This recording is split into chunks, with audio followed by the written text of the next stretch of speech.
This is a true story. When I was in my early 20s, I went to my doctor and told him I was depressed and anxious. It was like a chronic pain in my head that wouldn't go away. I couldn't control it or regulate it, and I was embarrassed to admit it. He said there's a chemical called serotonin in your brain that makes you feel good. Some people are naturally lacking it, and you're probably one of them. We just need to give you an antidepressant and boost your serotonin levels. You'll feel better in a few weeks. So I started taking an antidepressant called Paxil, and I felt almost an immediate boost, but it only lasted for a couple of months. I felt great for a while, but it had unwanted side effects, and I eventually went back to having the same old feelings anyway. So the doctor prescribed a different medication called Effexor. Again, I felt better right away, but then started experiencing even more powerful side effects. And then it made me feel awful after a few weeks of taking it. This went on for a couple of years, and I took other ones like Wellbutrin and Prozac. After taking the maximum doses, in the end I still felt depressed and anxious, right back where I started. I was confused and couldn't understand why it didn't work for me. I did what I was told by the so-called experts and even went to a mental health therapist for a while. But the biggest mystery for me was, why was there so many people like me in their 20s and 30s getting worse every year? Depression and anxiety have increased across the Western world at an alarming rate since I've been alive. I thought it can't be just a chemical imbalance. Why would it be rising so much if it was just a chemical imbalance? That didn't make any sense to me. At first I thought it was all in my head. Before I sought medication, I thought all I needed to do was man up and stop being such a weakling. I can overpower this, right? I'm a man, and that's what men are supposed to do.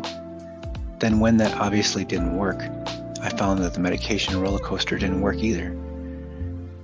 But my curiosity was much more intense, and I thought, what if there are real biological factors that make you more vulnerable to depression and anxiety? After doing my own research, I found that according to the World Health Organization, the causes are mostly not in our heads, but in the way we're living. According to scientific evidence for the causes of depression and anxiety, 2 of them are biological, but the rest are social and psychological. They're not just in our minds, they're in the way we're taught to live. They're also in the way we interact with other people, and that opens up a very different kind of solution to anxiety and depression. No medical doctor will tell you this because they sell medicine, not free social solutions. Chemical treatments provide some relief to some people, but it's only for a short period of time. We need to realize that Western societies are one of the loneliest groups that have ever existed. There's a study where Americans were asked how many close friends they have. Who could they call on in a crisis? When they started doing these studies years ago, the most common answer was 5. Today, the most common answer, not the average answer, but the most common answer is none. None. What does it feel like to be alone? Professor John Cassio at the University of Chicago is the leading expert on loneliness in the world. His research says that when we're stressed as human beings, we release a hormone called cortisol.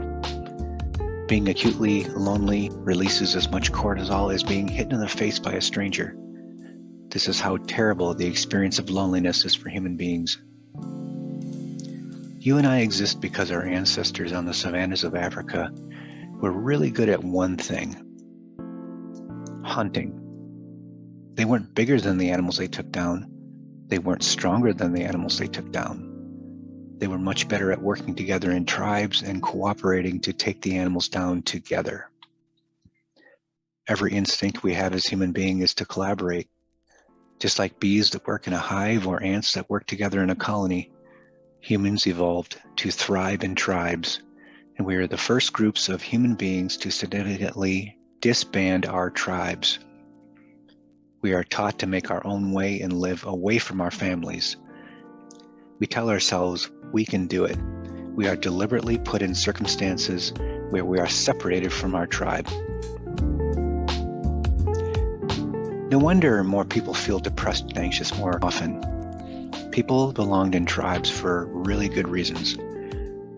There is no longer a terrible danger of being eaten by wild animals, but now we have a constant state of chronic stress with things in the modern world, like work, bills, traffic, money, lifestyle, and family problems. The fight or flight instincts that we evolved over time from our ancestors no longer serve its original purpose. Loneliness and separation causes depression and anxiety, and there's overwhelming scientific evidence and social proof that loneliness has increased significantly. There are people who try to build different ways of responding to anxiety and depression. One of these programs is called Heroes of Lost Connections by Dr. Sam Everington. Dr. Sam was a general practitioner, and he had lots of people coming to him with depression and anxiety. He could see that they were really lonely, so he decided to pioneer a different approach one day. A woman had been shut away in her home for 7 years and suffered from crippling depression and anxiety. Dr. Sam gave her medication, but also prescribed something else. He said, "What I want you to do is work with a group of anxious and depressed people and transform an alley into a beautiful garden. All I want you to do is show up twice a week, and I'll come also and support you." At the first meeting, the woman was literally sick with anxiety, but several things started to happen. Firstly, they had something to talk about that wasn't about how bad they felt. They had time to talk about gardening skills. They started to put their fingers in the soil and learn the rhythms of the seasons. What they found was that exposure to the natural world was a very powerful antidepressant. They also realized as they got to know each other, they did what human beings do when we form tribes. They started to help each other solve problems. As they solved problems, they gained confidence and felt really good about themselves. As the garden began to bloom, they began to bloom. There was also a study in Norway of a very similar program that found it was more than twice as effective as chemical antidepressants. Depression and anxiety perpetuates itself, just like positive conditions perpetuate. If you are depressed and anxious in the first place, being disconnected makes it worse and prevents the conditions for healing. Being connected to the natural world in a group or tribe doesn't deal with all of the 9 causes found in the most current research studies for treatment of anxiety and depression, but it helps in 2 very powerful ways. The first having to do with strong social connections, and second, being outdoors in the natural world. Research shows that the average child in Western society now spends less time outdoors than the average maximum security prisoner. By law, a maximum security prisoner must spend 70 minutes outside every day, and most kids don't even get close to that. So are we raising our kids worse than prisoners? With the arrival of internet, is it any surprise that we feel more alone than ever, and that depression and anxiety have really massively been increasing over the last 25 years? Facebook, Twitter, Instagram, YouTube, they are not life. They're a parody of life, a hologram of things we aspire to be. So many causes of depression and anxiety are because of our natural physical needs. You need nutritious food. You need clean water. You need clean air. You need shelter, and you need clothing. You also have natural psychological needs. You need to feel like you belong. You need to feel your life has meaning and purpose. You need to feel valued. You need to feel like you have a future. Today, I'm glad to be alive, and I'm glad that when I had suicidal thoughts in the past, I did not act on them. As a Western society, we can do better, much better. Stephen Alardi is a professor and psychologist at Kansas University. In his book, The Depression Cure, the 6-step program to beat depression without drugs, he argues that the rate of depression among Americans is roughly 10 times higher today than it was just 2 generations ago, and he points the blame to our modern lifestyle.